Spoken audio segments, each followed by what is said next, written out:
Madam Chair, council members, and participants, we are now live. Thank you. Greetings and good morning, and welcome to City Council's Committee on Law and Government for Monday, February 6, 2023. Before we begin the public hearing, I will make the following announcement. Due to the continuing threat to public health from COVID-19, City Council committees are currently meeting remotely. We are using Microsoft Teams to make these remote hearings possible. Instructions for how the public may view and offer public testimony at public hearings of council committees are included in the public hearing notices that are published in the Daily News, Inquirer, and Legal Intelligencer prior to the hearings and can also be found on phlcouncil.com. I now note that the hour has come. Ms. Alford, will you please call the roll to take attendance? Members that are in attendance will please indicate that you are present when your name is called. Also, please say a few brief words when responding so that your image will be displayed on screen when you speak. Councilmember Bass. Good morning, Madam Chair, colleagues in the City of Philadelphia. I am present. Good morning. Councilmember O'Neill. Good morning, everyone. Councilmember Phillips. Good morning, everyone. Councilmember Squilla. Good morning, Madam Chair and colleagues present. Vice Chair Jones. Good morning, Madam Chair, members of the committee and viewing public. I am present. Chair Gilmore Richardson. I am present. And again, thank you all so much for being here. A quorum of the committee is present, and this hearing is now called to order. This is the public hearing of the Committee on Law and Government regarding bill numbers 220733, 220736, 220864, 220865, and 230004, and resolution numbers 220743, 220872, and 230016. Ms. Alford, will you please read the title of the bill? Bill number 220733, an ordinance providing for the submission to the qualified electors of the City of Philadelphia of an amendment to the Philadelphia Home Rule Charter to change the requirements for contributions and minimum balance of the Budget Stabilization Reserve and make other technical changes, fixing the date of a special election for such purpose, prescribing the form of ballot question to be voted on, and authorizing the appropriate officers to publish notice and to make arrangements for the special election. Bill number 220736, an ordinance amending section 21-1203 of the Philadelphia Code entitled Appointments to Citizens Police Oversight Commission by revising prohibited activities for commissioners, all under certain terms and conditions. Resolution number 220743, a resolution proposing an amendment to the Philadelphia Home Rule Charter, changing the requirement for contributions and minimum balance of the Budget Stabilization Reserve and making other technical changes, and providing for the submission of the amendment to the electors of Philadelphia. Hello, Councilman. Good morning. Bill number... Councilmember Jones, please go on mute. Oops. Bill number 220864, an ordinance providing for the submission to the qualified electors of the City of Philadelphia of the proposal set forth in a resolution approved by Council, an amendment to the Philadelphia Home Rule Charter relating to the creation of the Division of Workforce Solutions within the Department of Commerce to promote workforce development activity, serving Philadelphians seeking jobs and training opportunities in the public or private sectors, and authorizing the appropriate officers to publish notice and to make arrangements for the special election. Bill number 220865, an ordinance amending Title 18 of the Philadelphia Code entitled Commerce by adding a new chapter entitled Workforce Development Activity and Reporting to promote workforce development activity and to require the Department of Commerce to report to Council certain aggregate information regarding employment rates and training opportunities, and to report on assessments of the economic impact of the city's workforce development programs, all under certain terms and conditions. Resolution number 220872, a resolution proposing an amendment to the Philadelphia Home Rule Charter to create the Division of Workforce Solutions within the Department of Commerce, to promote workforce development activities serving Philadelphians seeking jobs and training opportunities in the public or private sectors, and providing for the submission of the amendment to the electors of Philadelphia. Bill number 230004, an ordinance providing for the submission to the qualified electors of the City of Philadelphia of the proposal set forth in a resolution approved by Council, proposing an amendment to the Philadelphia Home Rule Charter relating to the civil service exemptions for staff of the Citizens Police Oversight Commission, fixing the date of a special election for such purpose, prescribing the form of ballot question to be voted on, and authorizing the appropriate officers to publish notice and to make arrangements for the special election, all under certain terms and conditions. And resolution number 230016, a resolution proposing an amendment to the Philadelphia Home Rule Charter to provide for exemption from civil service for staff of the Citizens Police Oversight Commission and providing for the submission of the amendment to the electors of Philadelphia. Thank you. Before we begin to hear testimony from the witnesses we have for today, everyone who has been invited to the meeting to testify should be aware that this public hearing is being recorded. Because the hearing is public, participants and viewers have no reasonable expectation of privacy. By continuing to be in the meeting, you are consenting to being recorded. Additionally, prior to recognizing members for the questions or comments they have for witnesses, I will note for the record at this time that we will use the chat feature available in Microsoft Teams to allow members to signify that they wish to be recognized. In order to comply with the Sunshine Act, the chat feature must only be used for this purpose. Prior to calling up the witnesses for the first bill and resolution that is listed, I wanted to give a brief opening remarks regarding my legislation, and then I will recognize any colleagues that have any remarks for any of the other pieces of legislation that will be heard in the committee this morning. But just shy of 3 years ago, it was actually one of the first resolutions I introduced upon entering council. I held hearings on the city's fiscal stability and preparedness for an economic crisis. And I remember then that we talked about this thing we heard about called COVID-19, that we had read about in the New York Times that had just come to the West Coast. And a few short weeks later, we were in the full swing of COVID-19 here in the city of Philadelphia. Businesses were shuttered, workers were sent home, and we were staring at an economic crisis that we could have never imagined. And at that time, we had recently made our first and only deposit into the Budget Stabilization Reserve, also known as our rainy day fund. Passed by, at the time, Council Member James F. Kinney, the Budget Stabilization Reserve was created via charter change in 2011, following the peak of the Great Recession. The legislation was crafted to put money away in good times while not sacrificing the need to build up our fund balance. However, the formula that was created only triggered a single deposit in almost 10 years. As currently written, we must make an appropriation in the budget equal to 0.75% of general fund revenues into the rainy day fund when the projected year-end general fund balance for the upcoming fiscal year equals or exceeds 3% of our general fund appropriations.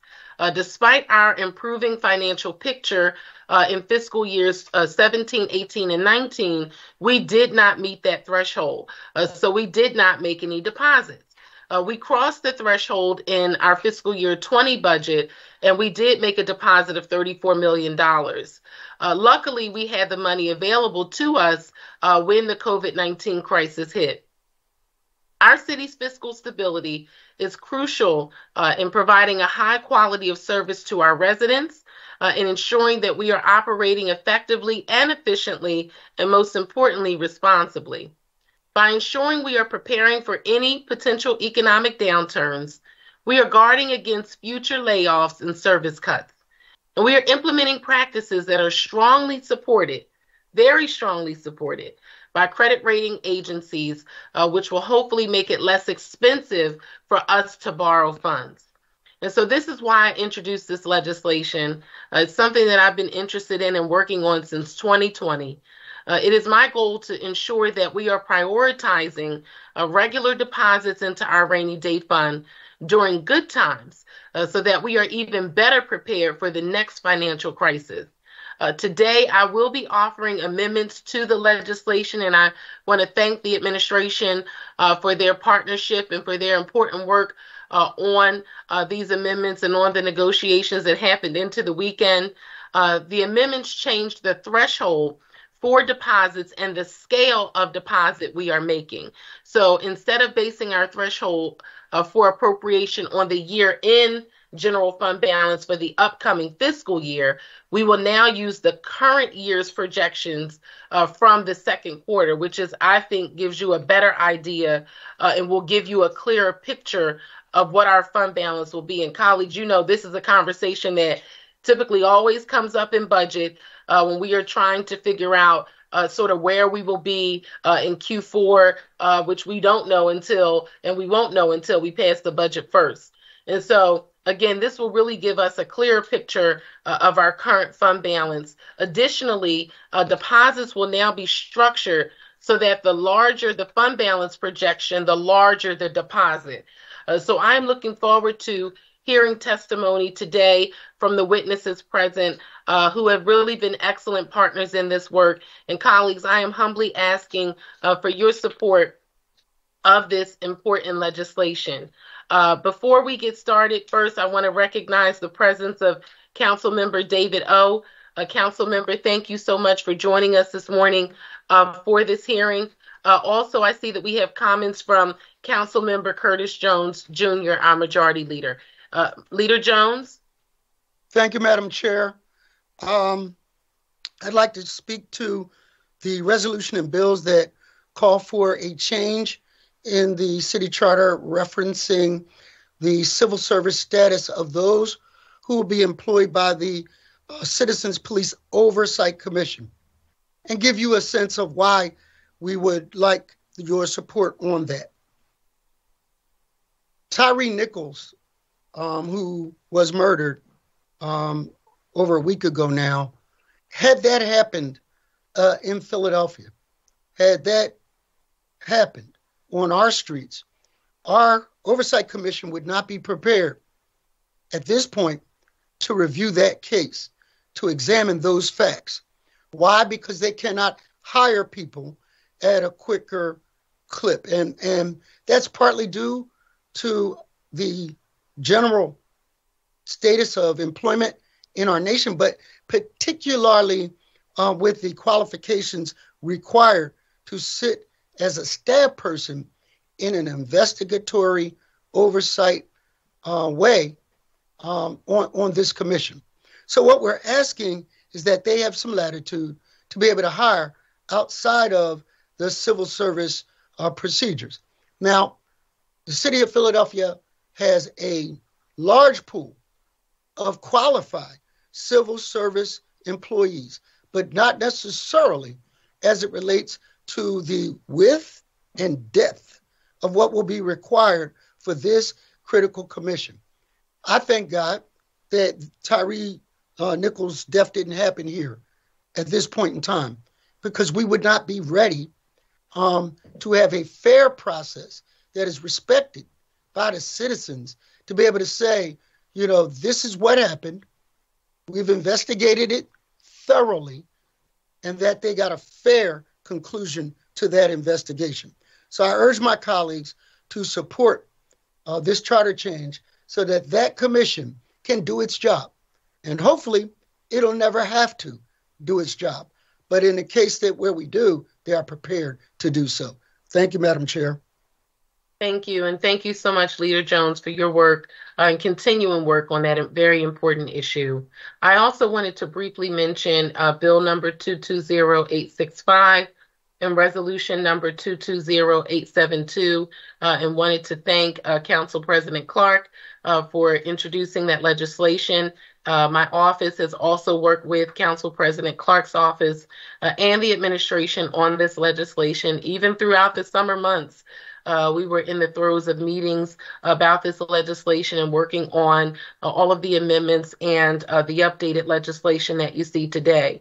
So I also wanted to make very brief comments about Council President Clark's legislation, recognizing that we are seeking to ensure that we have a division of workforce in our city government so that we can continue to help Philadelphians be connected to family supporting and sustaining career opportunities in our city, so that we can keep important data around unemployment and employment rates in our city, particularly training opportunities as well.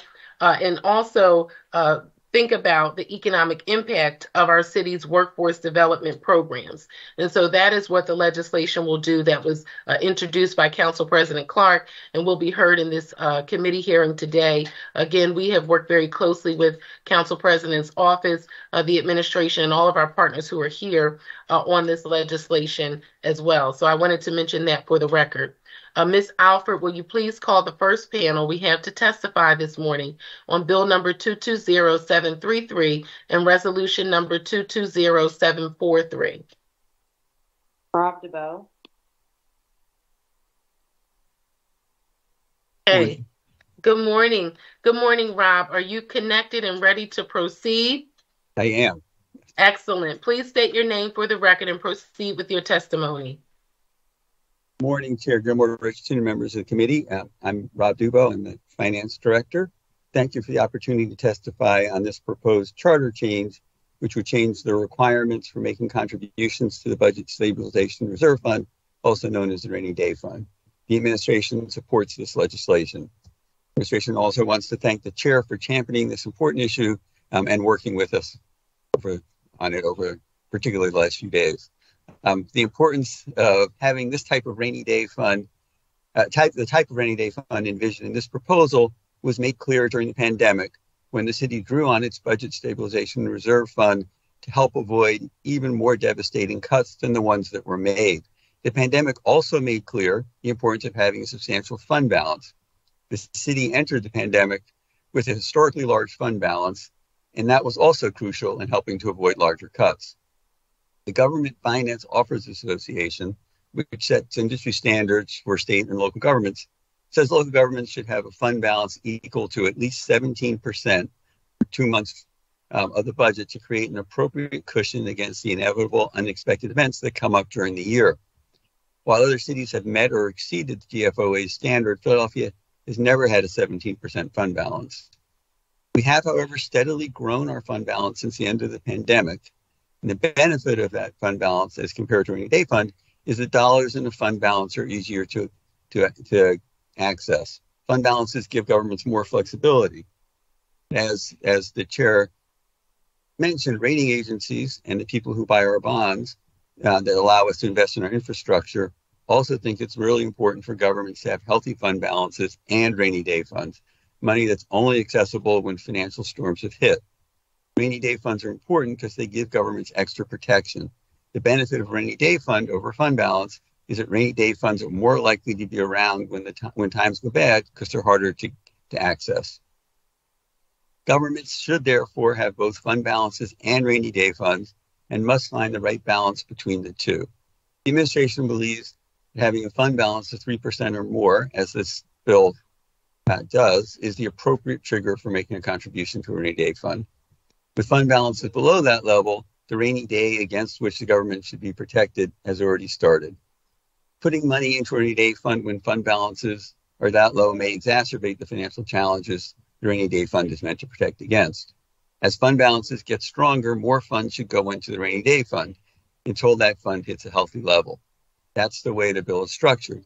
Contributions at 0.75% when the fund balance is at least 3%, increasing to a full percent when the fund balances are at least 5%, and then switching to have 100% of fund balance over 8% go into the rainy day fund. The 8% cutoff was chosen because that's the top of the city's internal policy of having a fund balance of between 6 and 8%. The bill then caps the contribution to the rainy day fund at 17% of the budget, which is close to $1 billion. At that level, the rainy day fund provides a solid cushion for when things go wrong. And that concludes my testimony. I'm available to answer any questions. Well, thank you. Thank you, Rob. And we do have questions. I wanted to start off and then I'll recognize our vice chair and then other colleagues on the committee. But first, I wanted to say thank you so much for your work, to you and to your team, law department, everyone who has worked with us over the past few days on this legislation. I remember when we first met, Rob, in 2020 on this legislation. Now, we met a long time ago, but on this piece of legislation, we had a very robust conversation, and I knew I wanted to go in this direction, not realizing that we were going to be in the throes of COVID-19 in March of 2020. And so now I think it's the time for us to revisit this issue, particularly because of the strong fund balance we currently have, particularly because of the federal support that we received, particularly because we know it won't always be like this.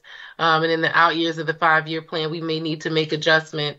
And so I thought that this was the time for us to do this, because we never want to be, and I don't want to be in a space and place where we have to sacrifice good quality service for the people we serve and or have to pay higher because, of our rating. And so I wanted to ask you just a couple questions, and then we'll go to Leader Jones.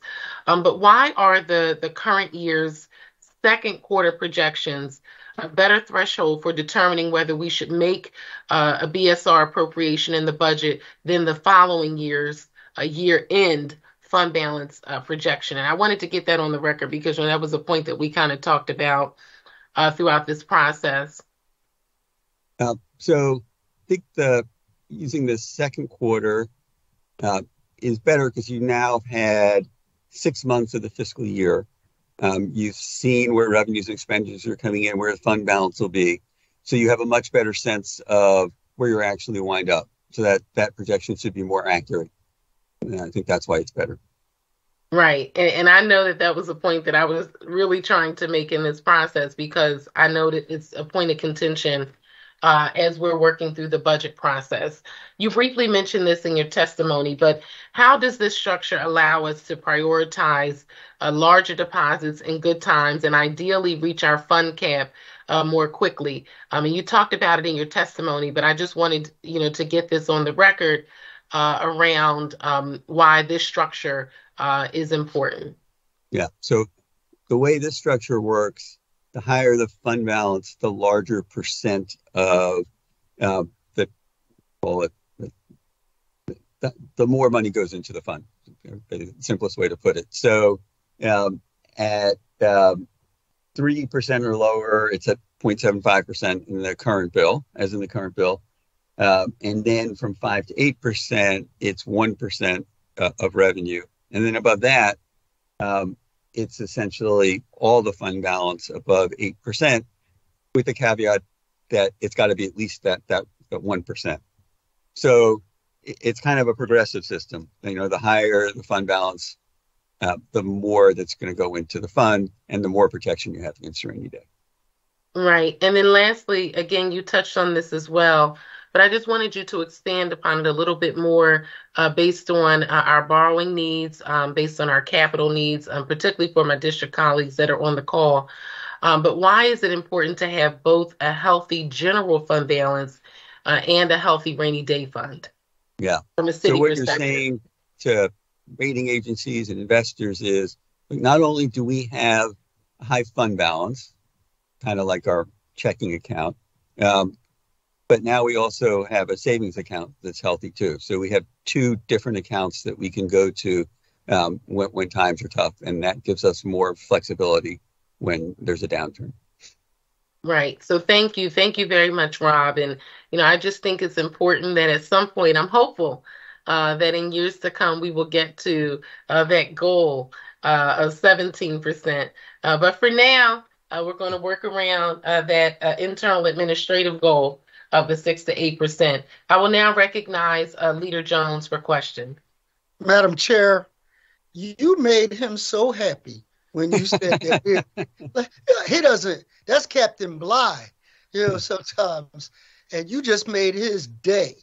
So I say that in just about, so in good times, in fair weather, in great revenue years, any fiscal captain will do. But in tough times, rough seas, you need someone at the wheel that has the foresight vision to be able to get us through those rough seas. And you have been that. And so it's good to see you smile with this surplus that we have now. It's refreshing. Couple of quick questions.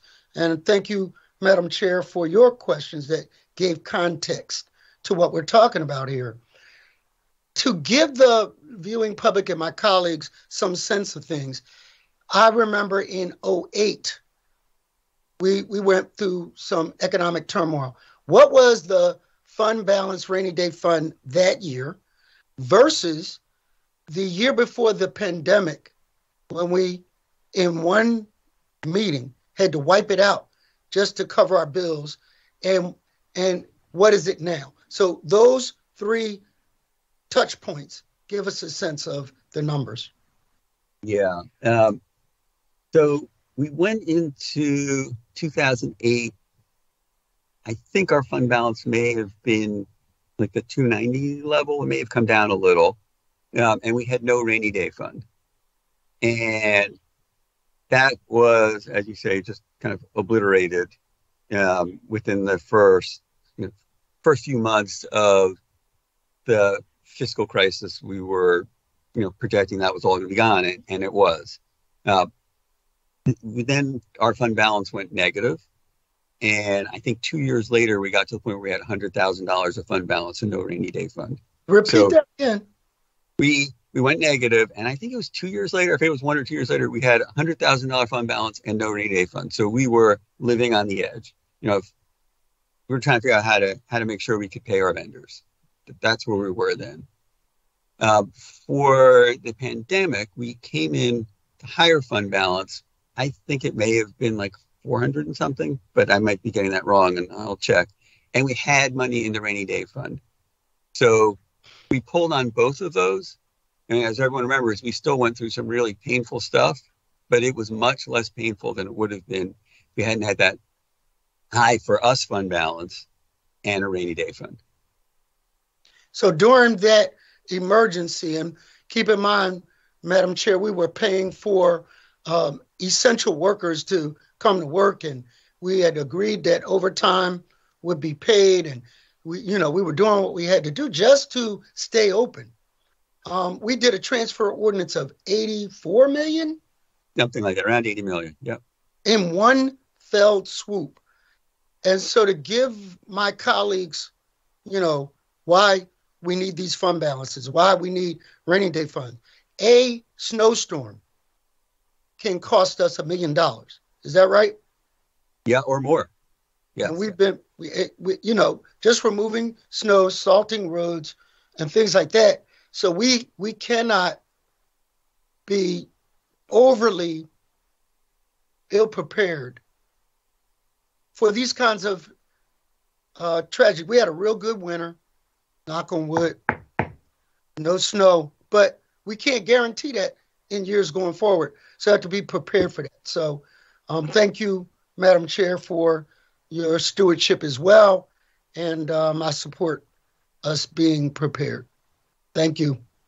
Thank you. Thank you so much, Vice Chair Leader Jones, for that commentary and also for the questions. Thank you, Rob, again, for your testimony and for your partnership.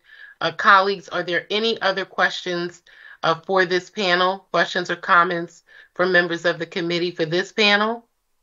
Hearing none, Ms. Alford, will you please call the next panel we have to testify this morning on Bill number 220733 and Resolution number 220743? Harvey Rice and Melissa Wright. Okay, excellent. Good morning. Are you connected and ready to proceed? Good morning, Councilwoman. Excellent, excellent. So please state your name for the record and proceed with your testimony. Starting with Harvey, and then we'll go to Melissa. Good morning, Chairperson Richardson and members of the Law and Government Committee. My name is Harvey Rice. I am the Executive Director of the Pennsylvania Intergovernmental Cooperation Authority, or better known as PICA. Thank you for allowing me the opportunity to testify today regarding Bill 220733, which would increase contributions to the city's Budget Stabilization Reserve Fund. As you know, PICA has long been an advocate for a rainy day fund for the city to prepare for an economic slowdown or an unforeseen contingency. As such, we were pleased when City Council adopted the Budget Stabilization Reserve Fund or Rainy Day Fund ordinance back in 2011. However, the first ever contribution to the BSR wasn't made until fiscal year 2020 in the amount of $34.3 million, as has been mentioned. Again, immediately the following year, in order to combat the effects and the financial impact brought on by COVID-19, this reserve was utilized to meet operating expenses. Therefore, the economic impact of the global pandemic highlighted the need for a rainy day fund. Due to the city's inability to make annual contributions to the BSR, Pike have reviewed and analyzed other cities to gauge the strength of their rainy day funds and fund balances. This analysis resulted in Pike releasing a report entitled Fund Balance and Reserve Fund Comparison towards the end of September in 2021. This report revealed that Philadelphia's rainy day fund at that time ranked 16 out of 18 analyzed cities. Further, we found that Philadelphia ranked 14 out of 18 cities reviewed in the amount of fund balance as a percent of obligations. So to the need to strengthen the current BSR fund by increasing annual contributions is an essential step in preparing for an either economic downturn or another unforeseen contingency event, such as the COVID-19 pandemic. This proposed bill would see more contributions into the rainy day fund than we have seen in the past. Under this bill, contributions would start at 0.75% when the fund balance is at least 3%, increasing to a full percent when the fund balances are between 6 and 8%. Then the contribution would be a full 1% into the rainy day fund. This bill also caps the contributions to 17% of the budget. While contributions to the Budget Stabilization Reserve Fund should be a high priority, we must also not lose sight of the fact that the city should also maintain healthy fund balances. The GFOA recommends that cities should maintain 17% of total obligations, which would be, in the current fiscal year budget, $993 million. At the time the FY 23-27 5-year plan was presented, the city projected the fund balance to be $372 million, and in the first quarter city manager's report released in November, the fund balance projection was increased to $503 million, an increase of $133 million, which represented 8.4% of the general fund, exceeding the city's target of 6 to 8%. While the city should be recognized for increasing the amount of their fund balances over the years and reaching and exceeding their target of between 6 and 8%, it must also be noted the city has not come near, as has been discussed, the recommendation of the GFOA, and that the $503 million fund balance represents only 1 month of spending in an annual budget of over $6 billion. As you know, Pike annually reviews and approves the city's 5-year plan. In our staff report on the 5-year plan this past July, we identified key risks that can impact the city's plan for the next 5 years. In our staff report, we identified economic growth, or a potential lack thereof, as a key risk that might impede the city's ability to realize their projected revenues. Fortunately, to date, city tax revenues are coming in more than projected. However, November's revenues were lower than November's revenues in 2021. We are still waiting for the city to provide the December and January revenues to PICA so we can determine whether this may be a trend or just some other factor that affected November's revenue collections. In the current the 5-year plan, the 2023 to 2027 plan, the city has projected contributions to the BSR for the first 4 years of the plan for a total of $166 million, $40 million which has already been deposited for fiscal year 23. We are hoping that this bill and that the new plan that comes to the PICA this year for fiscal year 24 to fiscal year 28 keeps the contributions to the BSR, and this legislation would see to that that were committed in the 23 to 27 5-year plan and expands contributions in the latter 2 years of the FY 24-28 plan. As such, if an economic downturn occurred, the higher reserve amounts would help the city lessen the impact on city services in the short term. In conclusion, Although the city has made significant strides toward fiscal stability, overall the city's fund balance and current reserves may not be sufficient to weather a severe recession or economic downturn. Thank you for allowing me to testify at this hearing, and Chairperson Richardson for your commitment to ensuring that the city has a healthy and robust rainy day fund. I am available for any questions that you may have. Well, thank you. Thank you so much, Mr. Rice, for your testimony. Thank you also for meeting with us on this legislation and for the work of PICA, particularly around all of our budgetary matters. So I just wanted to say thank you. Thank you. Thank you. You're welcome. And thank for you. all of your work, and just you and the team. We appreciate your input in this process.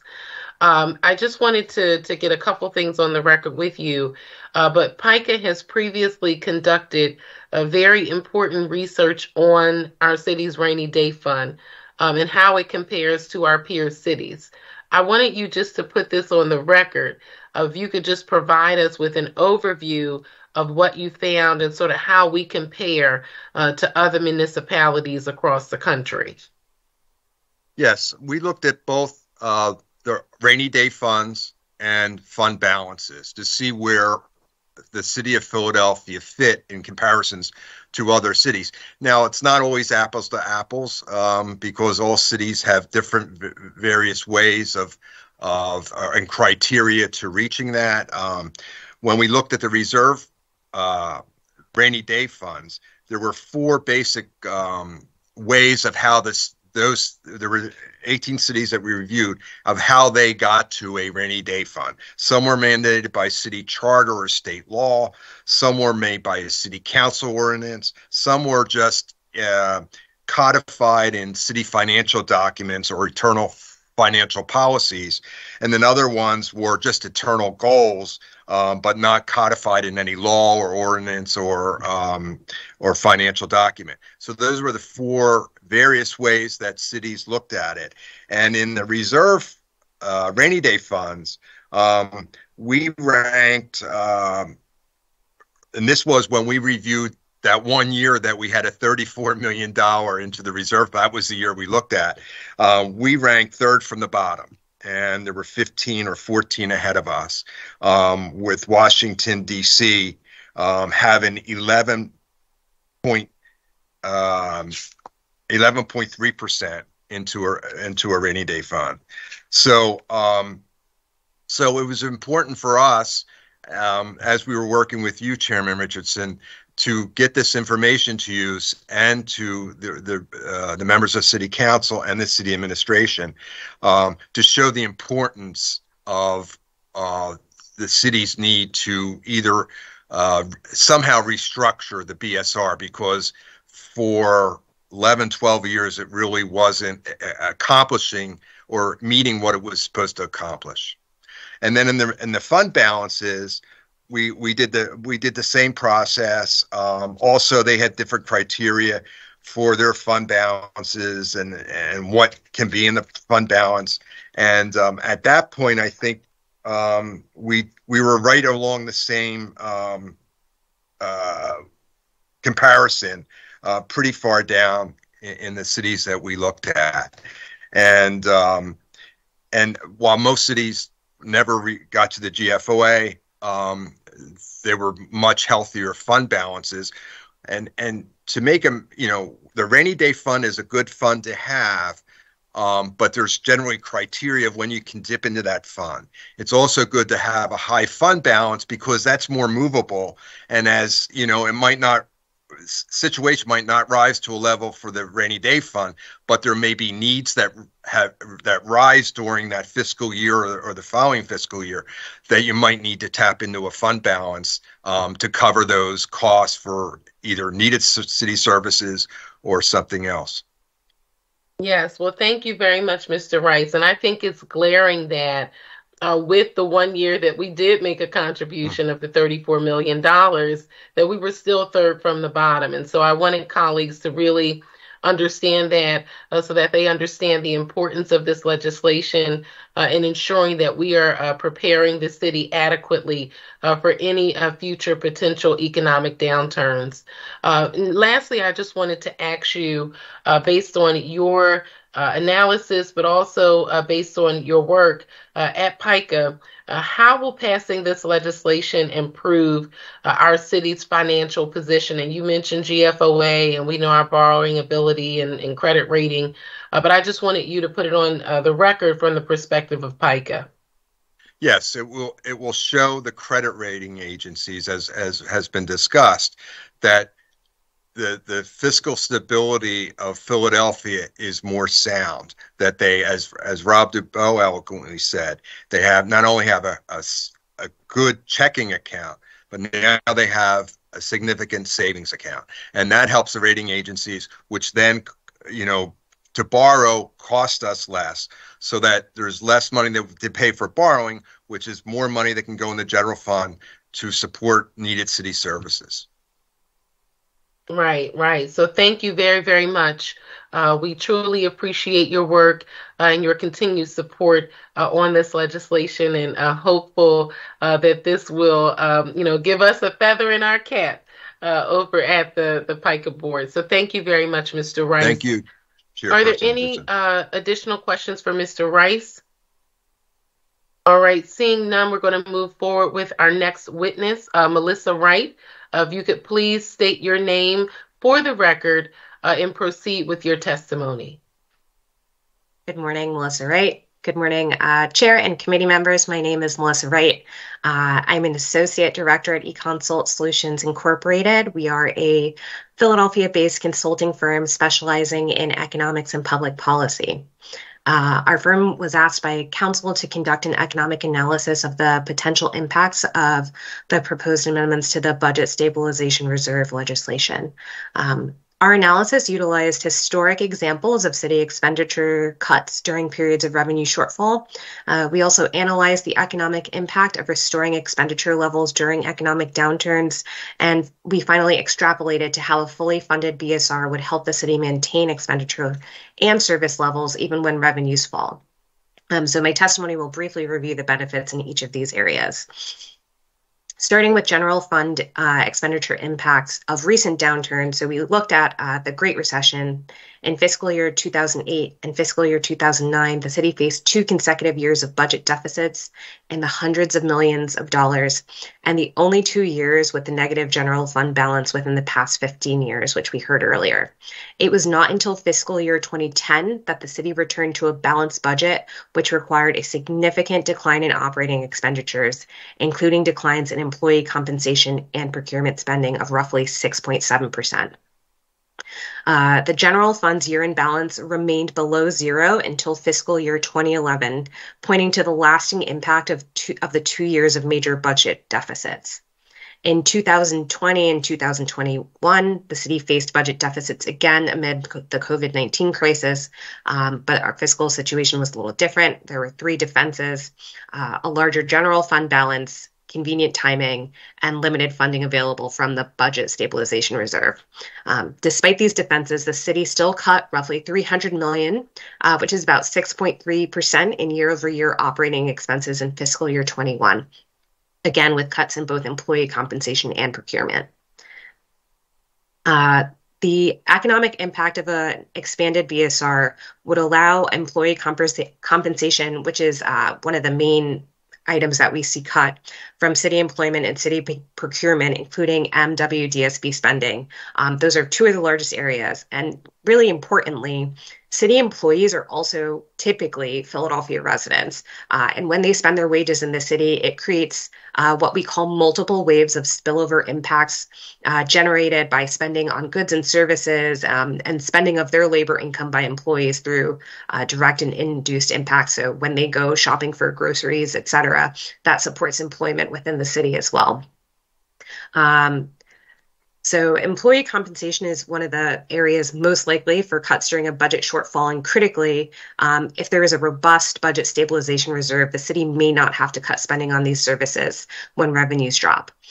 So ESI assessed the economic impact from a budget stabilization reserve in a hypothetical economic downturn, assuming a 3.5% decrease in spending, which is an average consistent with the Great Recession and COVID cuts. Our analysis concluded that in the scenario outlined above, the additional city spending on employee compensation and procurement would have enabled an expanded stabilization reserve to support almost 1,900 jobs, which equates to $200 million in labor income and more than $300 million in economic activity, and about $6 million in local tax revenue.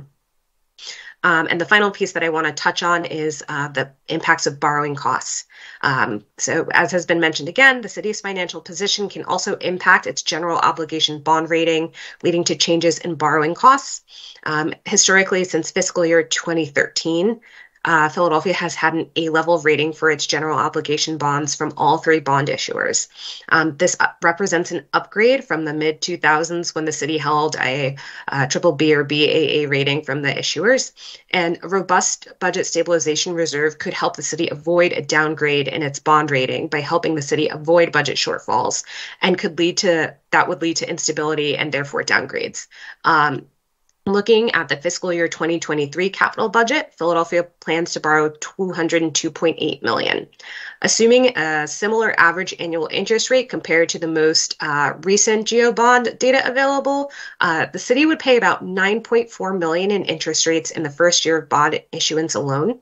And if the city's bond ratings were upgraded to an AA level, it's estimated that interest rates would decrease such that the city would save roughly $7 million in overall interest payments on a standard bond. And in contrast, if the city's bond ratings were downgraded due to perceived instability to the BAA level, estimates show that overall interest payments could increase by more than $17 million.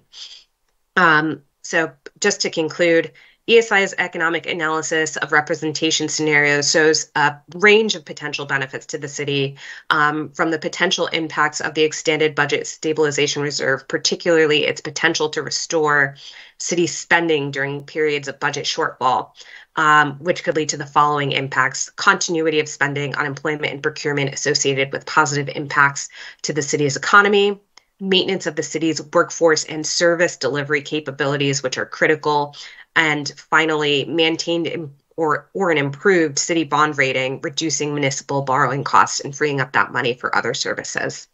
Thank you for your time and attention, and I'm available for any questions.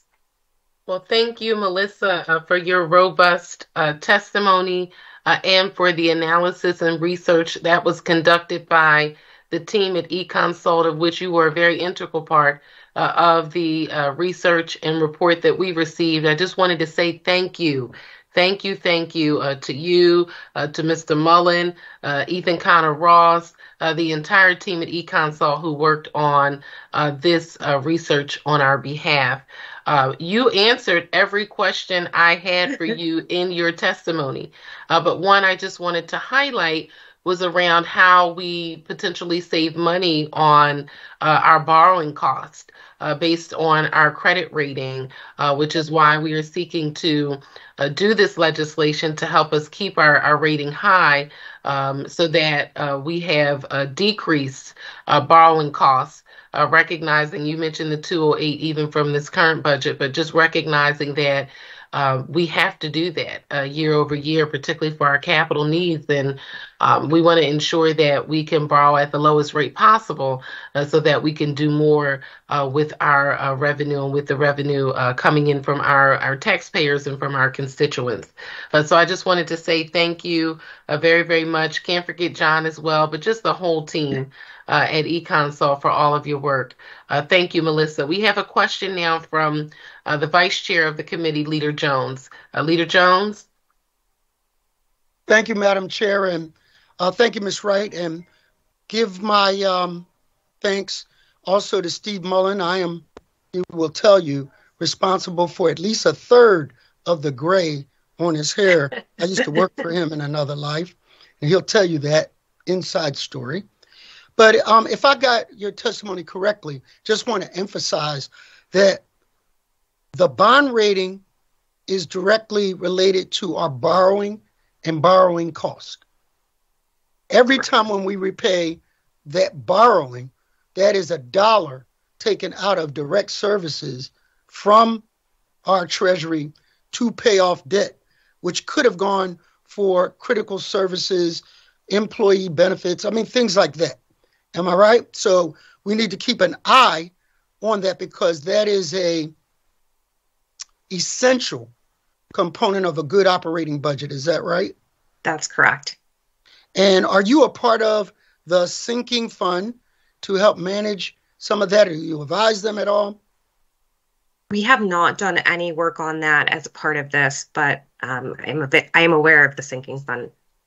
So you and I, that's an inside joke as well. If you saw Mayor Nutter's interview. Yes. We both are aware of the sinking fund and what its purpose is.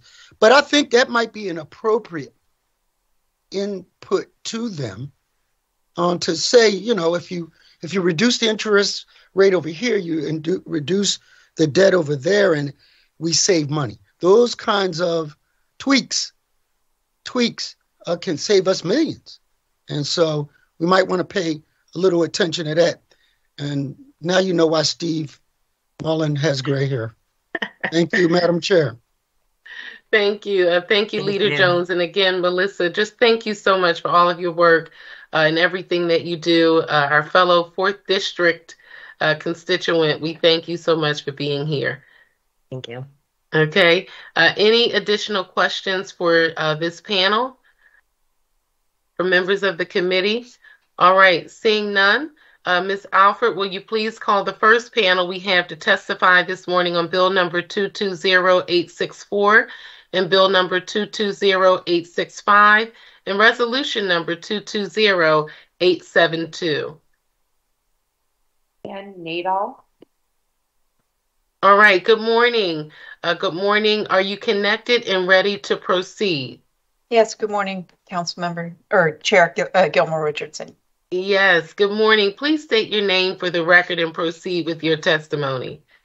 Good morning. My name is Ann Nadal, and I'm pleased to testify today on the bills number 220864, 220865, and resolution number 220872. This legislation would create a ballot question related to the creation of the Division of Workforce Solutions within the Commerce Department to promote workforce development activity, serving Philadelphians seeking jobs and training opportunities. As outlined in the legislation, the division shall serve as a point of contact for any employer interested in hiring Philadelphians, collaborate with Philadelphia Works, the Philadelphia Industrial Development Corporation, the Workforce Professionals Alliance, and other institutional partners concerned with workforce development. Monitor national best practices and effective workforce solutions in other cities, and report certain aggregate information regarding employment rates, training opportunities, in which workforce programs are meeting, exceeding, or falling below city objectives. The first report to Council will cover all city-sponsored workforce programs as of June 30th, 2023, and will be provided to Council by the end of calendar year 2023.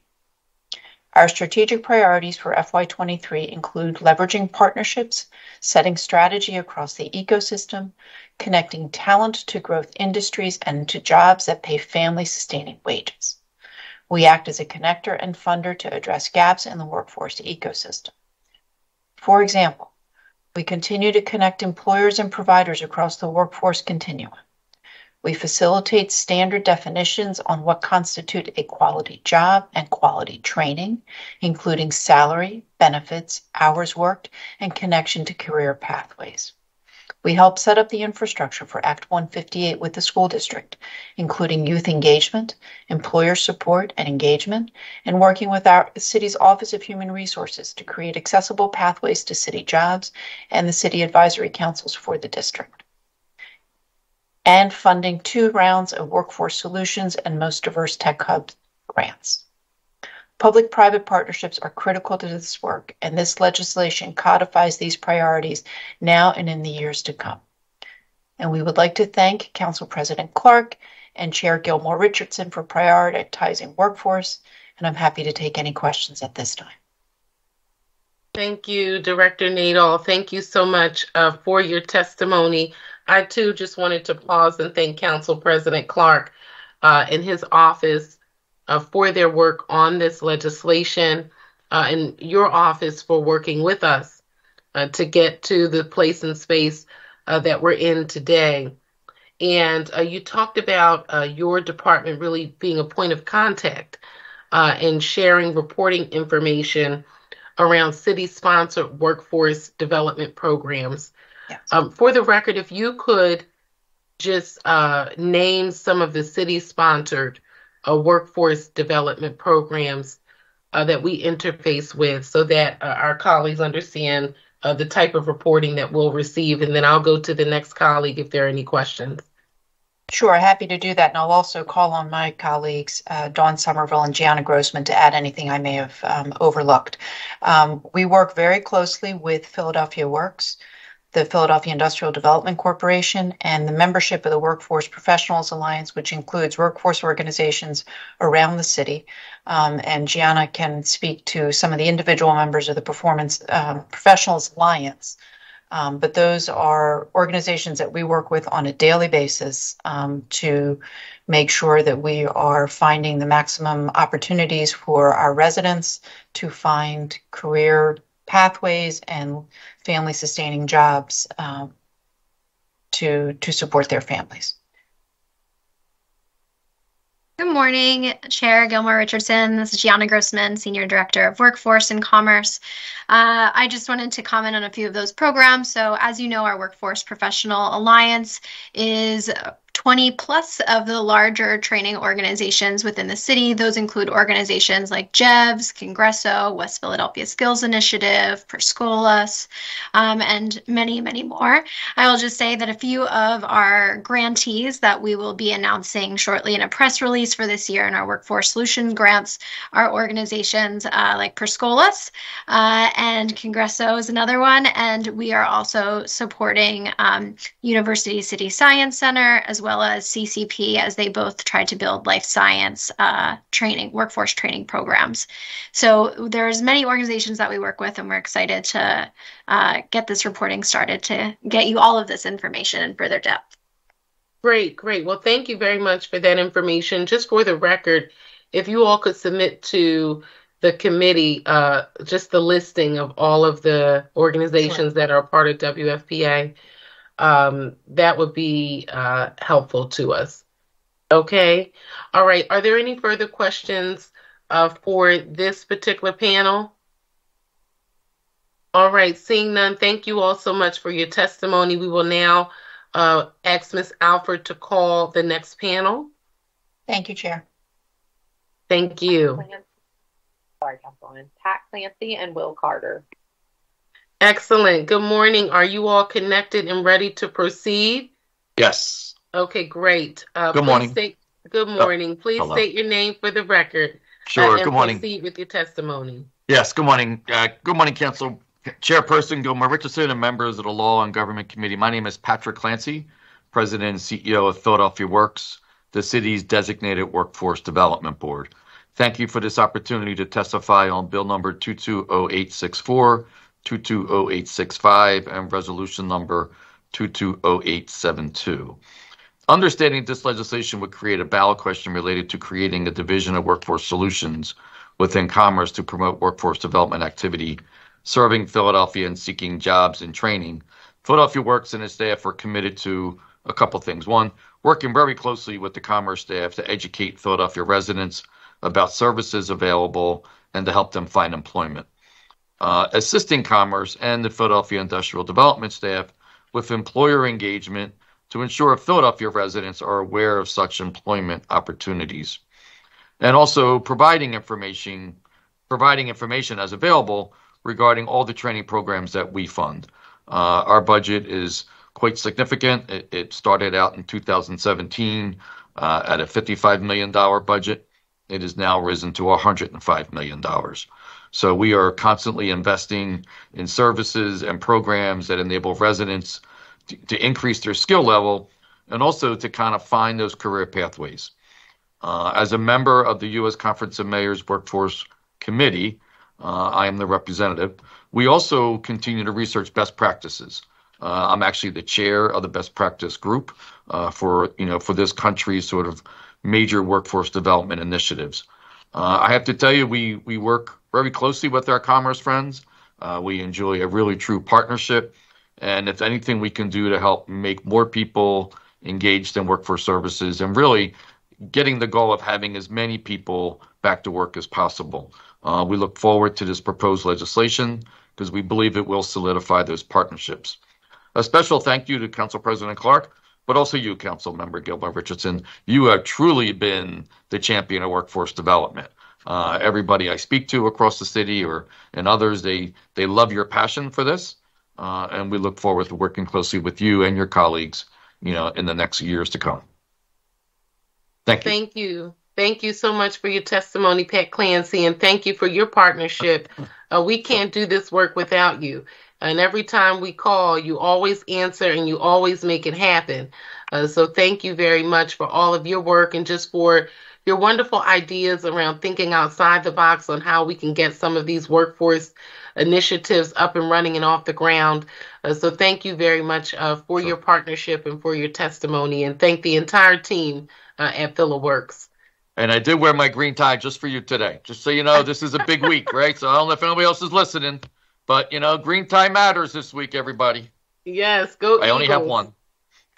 You have to wear it all week then. I know, I got to wear it March 17th. That's the only day I wear it, but I'm feeling very excited this week. So anyway, thank you very much. Yes, thank you for your testimony. Sure. We'll now hear from Will Carter. All right, can you guys hear me? Excellent. If you could All just right. state your name for the record and proceed with your testimony. Certainly, William Carter, Vice President of Local Government Affairs for the Chamber of Commerce for Greater Philadelphia. I apologize for being off screen. It's a crazy full day for me, but I want to thank the Committee on Law and Government and Councilwoman Catherine Gilmore Richardson and the Council President for allowing me to testify on this particular piece of legislation. The Chamber of Commerce is laser focused on inclusive growth in the city of Philadelphia. And people ask me all the time, what does inclusive growth mean? What does that entail? And to put it plainly, it means more people making a good living inclusively, whether they work for themselves or for others. That's more people making more money inclusively, whether they work for themselves or for others. And we know that takes two things in this city to be successful, to realize inclusive growth. And one, we obviously, we need to grow the amount of employers here in the city. We have to attract and grow more businesses here in the city. And we have to make sure that we have people trained for the jobs of today when we do so. Actually, that's a simultaneous thing. So it takes two things I always say, it takes two things to be successful in life. That's a genuine opportunity, and two, the ability to take advantage of that genuine opportunity.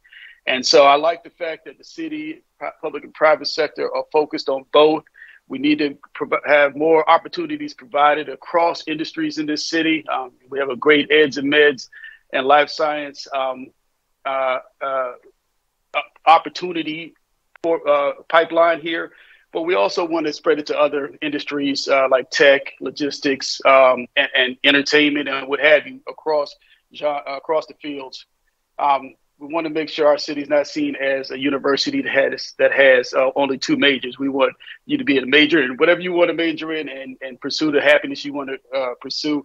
And that includes, obviously, training for the jobs of today.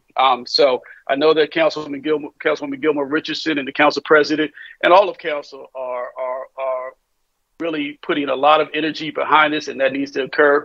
And we look forward to working with you and the rest of City Council on ensuring that those opportunities are there and that people are trained for those genuine opportunities.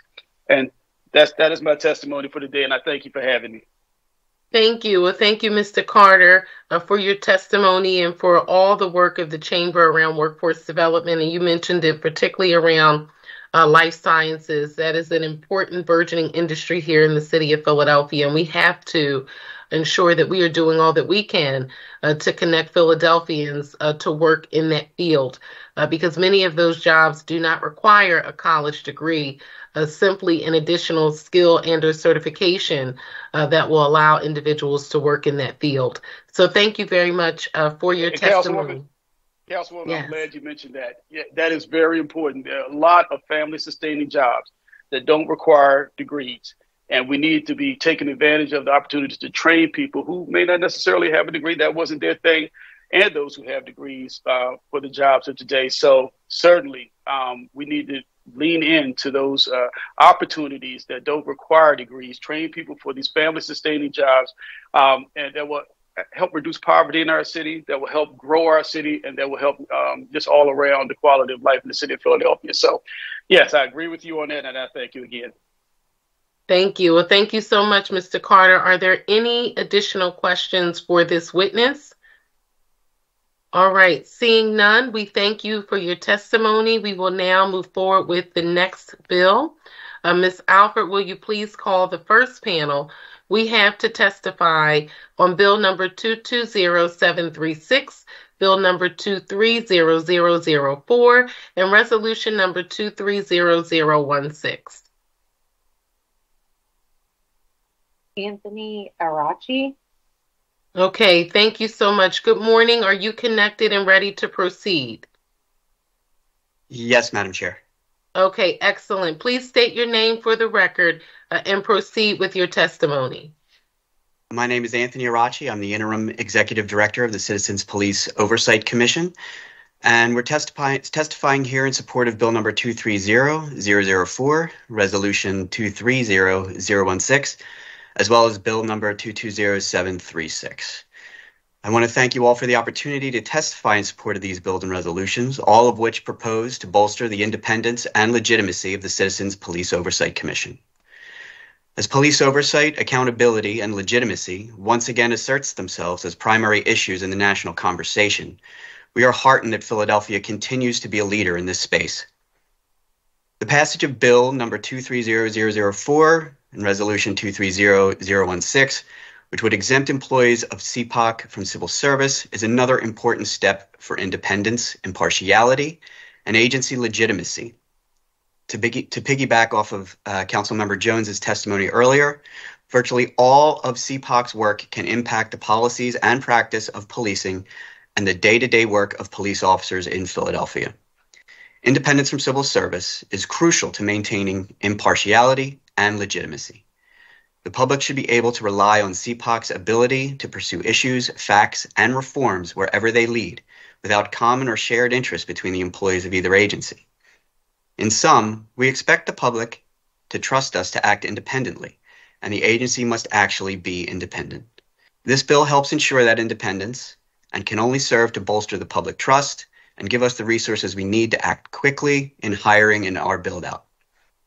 CPOC also wishes to express its support for the passage of Bill number 220736, which would bring the rules for CPOC commissioners' political donations in line with other boards and commissions within the city of Philadelphia. CPOC commissioners are drawn from the residents of Philadelphia, and the public should be confident that the execution of our mission is free of the appearance of political influence. All of Philadelphia should be secure in the knowledge that current and future commissioners are focused on police oversight, reform, and excellence, and not individual interests and aspirations. It is for these reasons we support Bill number 220736. That concludes my remarks, and I'm available if there are any questions. Thank you so much, Mr. Arachi, for your testimony. I see that we have comments from Vice Chair Leader Jones. Leader Jones?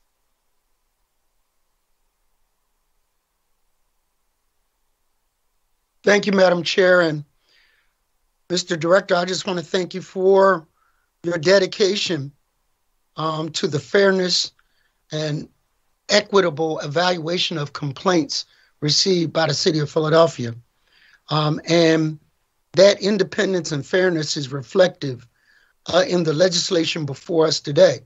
So my questions are, by passing this legislation, would that increase the pool of available applicants that might not otherwise be accessible through strictly civil service means? Dramatically. I think that it allows us to sort of widen our lens in terms of who we can attract, and really broaden our view and bring all of Philadelphia and in sort of into the fold and make it possible for anyone in Philadelphia to come to our agency and really have an impact on how their city functions. And in recent light of the untimely murder of Mr. Nicholas, we need these kind of provisions in place so that in the eventuality that we are faced with those kinds of,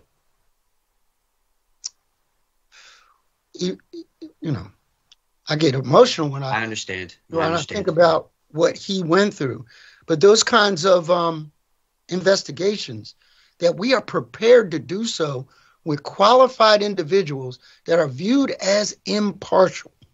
And I said this on a radio show, Madam Chair, that some people will never like the decisions made by any entity or any group or body, but they will respect it if they believe it is fair and impartial. And I think that's what is before us with this commission. And I just want to thank you for your work again, and say that I've learned a greater appreciation for the difficulty factor of what you are faced with in a yearly basis. So thank you. Thank you, Councilmember Jones. We appreciate your support greatly. Madam Chair. Yes, thank you so much, Vice Chair Leader Jones. Again, thank you, Mr. Arachi, for your work and for your testimony. Colleagues, are there any further questions or comments for this panel? All right, seeing none, we thank you again for your testimony. We will now move forward with our next panel. I think we're finished. We are finished. So thank you for your testimony. And hearing no questions or comments from any members, Ms. Alford, will you please call the first public commenter we have to testify this morning on any of the bills before the committee today? There's no one for public comment, Councilman. Awesome. Awesome. Okay. Well, we thank you all for engaging in your local government and for all those who did provide testimony at the hearing today. Are there any further questions from members of the committee? Any further comments from members of the committee? Okay, there being none, we will now move on.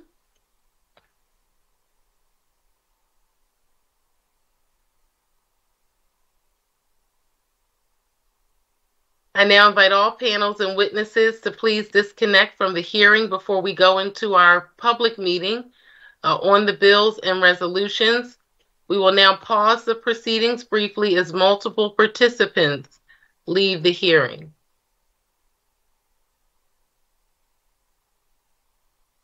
Okay, this concludes the public hearing of the committee. We will now go into a public meeting to consider the action to be taken on the bills and resolutions before this committee today. We will now convene the public meeting. Ms. Alford, will you please call the roll to take attendance? Members that are in attendance will please indicate that you are present when your name is called. Also, please say a few brief words when responding so that your image will be displayed on screen when you speak. Councilmember O.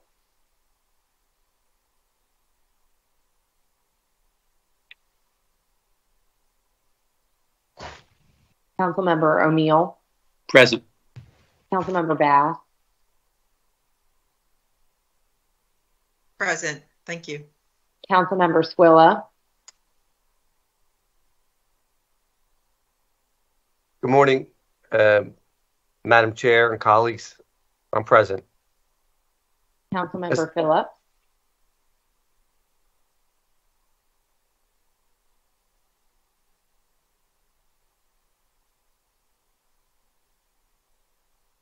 Councilmember Anthony Phillips.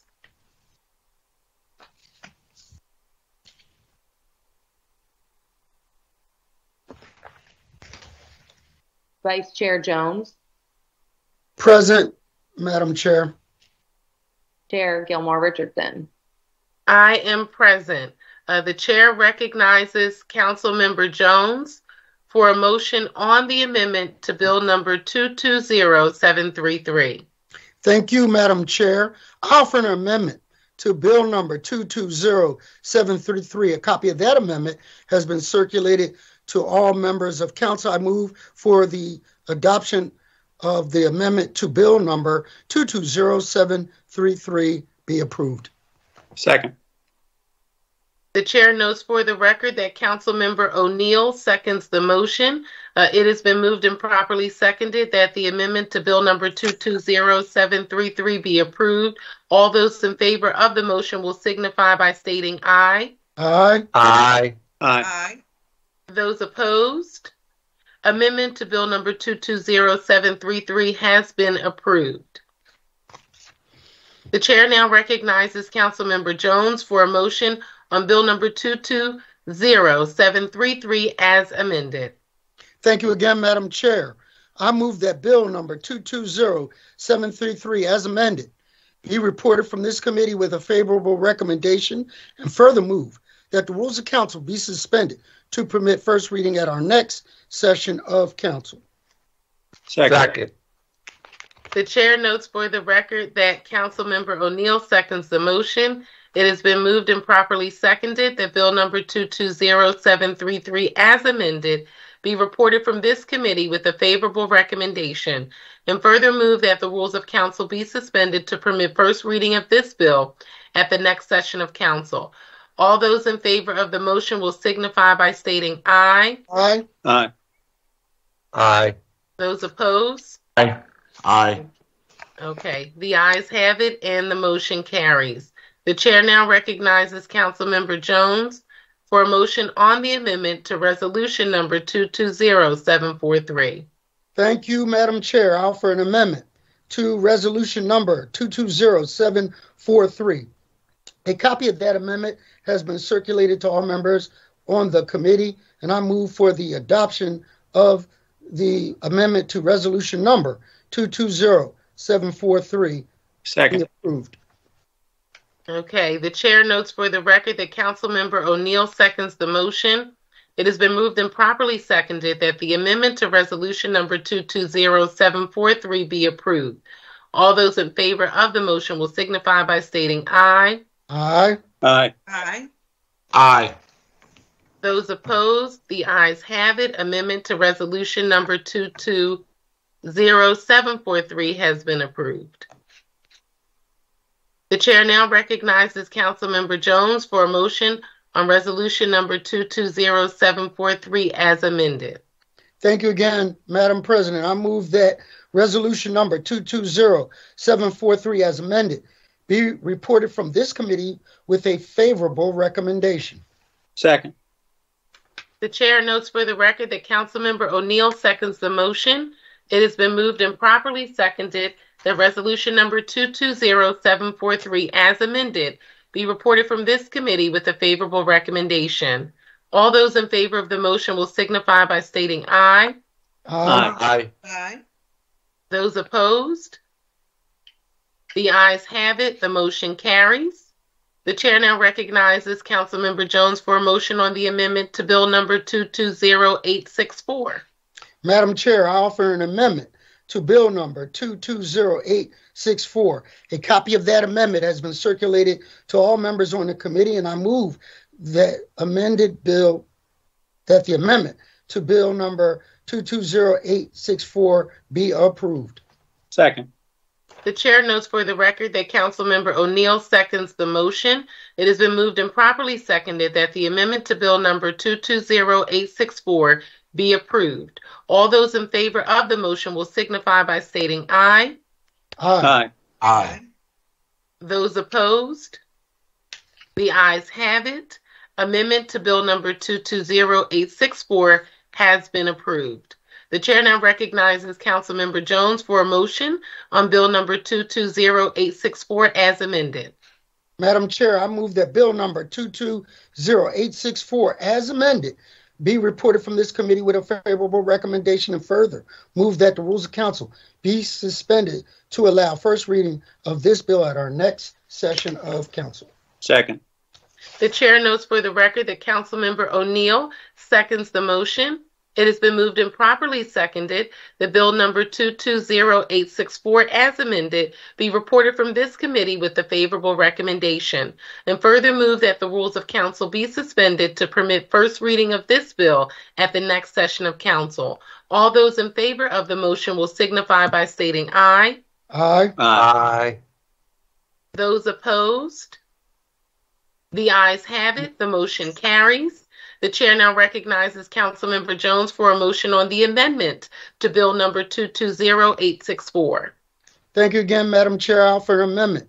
Pardon me for the interruption. I'm going to restate the bill number. The chair recognizes Councilmember Jones for a motion on the amendment to Bill number 220865. Thank you again, Madam Chair. I offer an amendment to Bill number 220865. A copy of that amendment has been circulated to all members of the committee. I move that the amendment to Bill number 220865 be approved. Second. The chair notes for the record that Councilmember O'Neill seconds the motion. It has been moved and properly seconded that the amendment to Bill number 220865 be approved. All those in favor of the motion will signify by stating aye. Aye. Aye. Those opposed? The ayes have it, and the amendment to Bill number 220865 has been approved. The chair now recognizes Councilmember Jones for a motion on Bill number 220865 as amended. Madam Chair, I move that Bill number 220865 as amended be reported from this committee with a favorable recommendation. Second. The chair notes for the record that Councilmember O'Neill seconds the motion. It has been moved and properly seconded that Bill number 220865 as amended be reported from this committee with a favorable recommendation, and further move that the rules of council be suspended to permit first reading of this bill at the next session of council. All those in favor of the motion will signify by stating aye. Aye. Aye. Those opposed? The ayes have it, and the motion carries. The chair recognizes Councilmember Jones for a motion on the amendment to resolution number 220872. Thank you once again, Madam Chair. I offer an amendment to resolution number 220872. A copy of that amendment has been circulated to all members of council, and I move that the amendment to resolution number 220872 be approved. Second. That was a close one. The chair notes for the record that Councilmember O'Neill seconds the motion. It has been moved and properly seconded that the amendment to resolution number 220872 be approved. All those in favor of the motion will signify by stating aye. Aye. Aye. Aye. Those opposed? The ayes have it. The amendment to resolution number 220872 has been approved. The chair now again recognizes Councilmember Jones for a motion on resolution number 220872 as amended. Thank you, Madam Chair. I move that resolution number 220872 as amended be reported from this committee with a favorable recommendation. Second. The chair notes for the record that Councilmember O seconds the motion. There you go. It has been moved and properly seconded that resolution number 220872 as amended be reported from this committee with a favorable recommendation. All those in favor of the motion will signify by stating aye. Aye. Aye. Those opposed? The ayes have it, and the motion carries. The chair now recognizes Councilmember Jones for a motion on the amendment to Bill number 230004. Thank you once again, Madam Chair. I offer an amendment to Bill number 230004. A copy of that amendment has been circulated to members of the committee, and I move that the amendment to Bill number 230004 be approved. Second. The chair notes for the record that Councilmember O seconds the motion. It has been moved and properly seconded that the amendment to Bill number 230004 be approved. All those in favor of the motion will signify by stating aye. Aye. Aye. All right, those opposed? The ayes have it. The amendment to Bill number 230004 has been approved. The chair now recognizes Councilmember Jones for a motion on Bill number 230004 as amended. Thank you, Madam Chair. I move that Bill number 230004 as amended be reported from this committee with a favorable recommendation, and further move that the rules of council be suspended to permit first reading at our next session of council. Second. The chair notes for the record that Councilmember Cindy Bass seconds the motion. It has been moved and properly seconded that Bill number 230004 as amended be reported from this committee with a favorable recommendation, and further move that the rules of council be suspended to permit first reading of this bill at the next session of council. All those in favor of the motion will signify by stating aye. Aye. Aye. All right, those opposed? Aye. Those opposed? Aye. All right, you're opposed? Councilmember O'Neill? Yes. Okay, I am thank you opposed. for the clarification. Okay. The ayes still have it and the motion does carry. The chair now recognizes Councilmember Jones for a motion on the amendment to resolution number 230016. Thank you. I offer, Madam Chair, an amendment to resolution number 230016. A copy of that amendment has been circulated to all members of council, and I move for the adoption of the amendment to resolution number 230016. Be approved. Second. The chair notes for the record that Councilmember Bass seconds the motion. It has been moved and properly seconded that the amendment to resolution number 230016 be approved. All those in favor of the motion will signify by stating aye. Aye. Aye. Aye. Those opposed? The ayes have it, and the amendment to resolution number 230016 has been approved. The chair now recognizes Councilmember Jones for a motion on resolution number 230016 as amended. Finally, Madam Chair, and thank you. I move that resolution number 230016 as amended be reported from this committee with a favorable recommendation. Second. The chair notes for the record that Councilmember Squilla seconds the motion. It has been moved and properly seconded that resolution number 230016 as amended be reported from this committee with a favorable recommendation. All those in favor of the motion will signify by stating aye. Aye. Aye. Those opposed? Nay. For the record, Councilmember O'Neill is opposed. The ayes have it. The motion carries. This concludes the business before the Committee on Law and Government today.